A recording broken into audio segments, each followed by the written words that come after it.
Hey geeks, Barry here with Geek Out Studio, and today I'm going to show you how to achieve battle damage for your foam armor.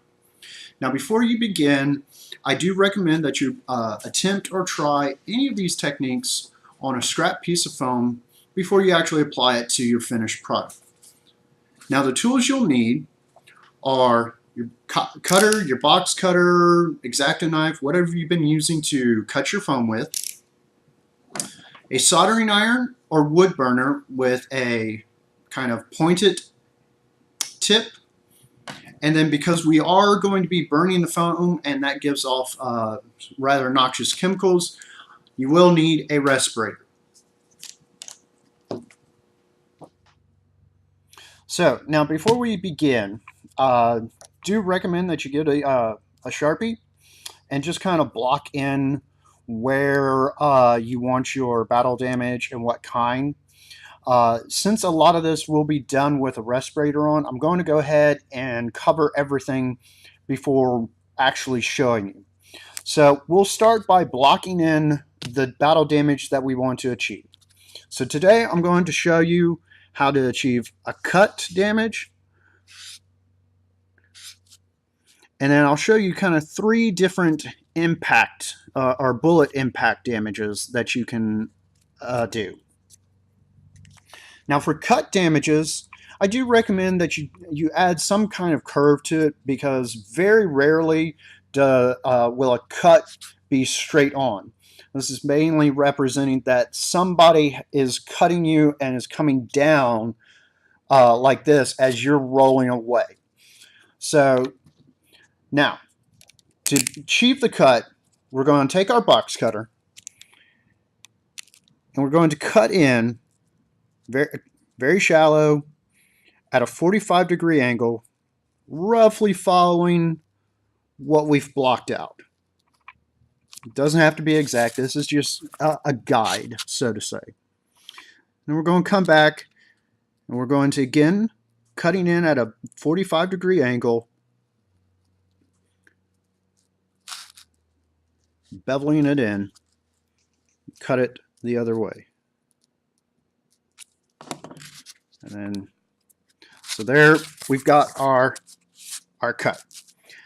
Now, what we're going to then do is we're going to take the soldering iron and we're going to follow it with this tip and just kind of follow the edge. And this is going to represent and achieve the effect that the armor has been damaged, the surrounding armor has been damaged as the blade has actually cut and gouged into the armor. Now for the bullet impacts, there are basically going to be two types. There's going to be your straight in impact, and then there's going to be oblique or sideways impacts. Now to achieve the impacts, we're going to take our soldering iron and we're going to come straight down. And we're not going to go all the way through. We're just going to go in a little bit. And then once we're happy with the depth, we're going to just kind of wallow and widen the impact a little bit. Once that's done, we're then going to come along the edge of the hole. And like we did with the cut, we're just going to kind of draw out and follow this the hole and add distorted metal to it. For oblique or side impacts, we're going to do the same thing, but we're going to bring our soldering iron in from basically an oblique angle. And again, do the same thing, come in, wallow it a little bit, and then go and feather it out. So that's what we're going to do. So let me put my respirator on and we'll get back to it.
You can add further detail and maybe even give the illusion that there's been extreme damage by adding basically a starburst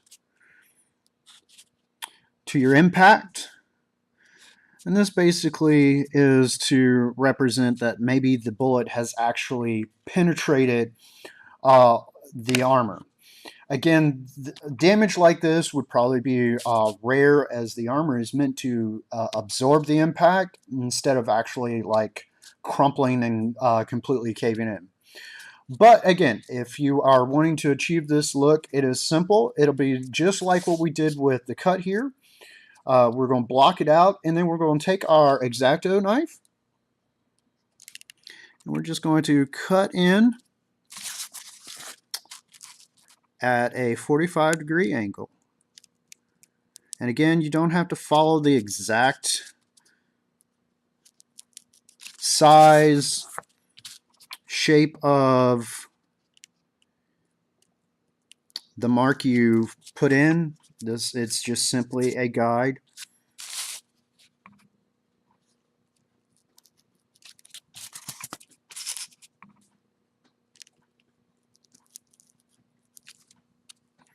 And as with anything, these could be of various sizes and depth. So maybe this one might be like really long and really deep. And you can make these bigger by applying a heat gun to them after you've cut them out to open the cut some more.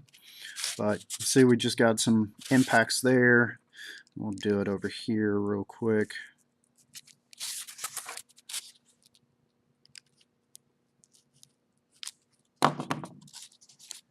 So again, it just kind of gives a little added dimension. And all of this is up to your final design, but just some basic methods.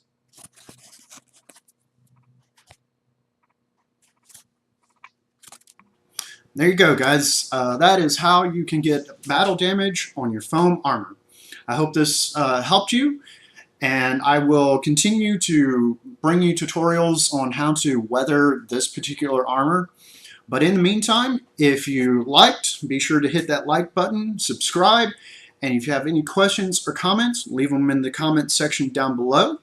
I'll also be sure to add a link to where you can find pretty much all of these tools in the description down below. And so I'll see y'all next time.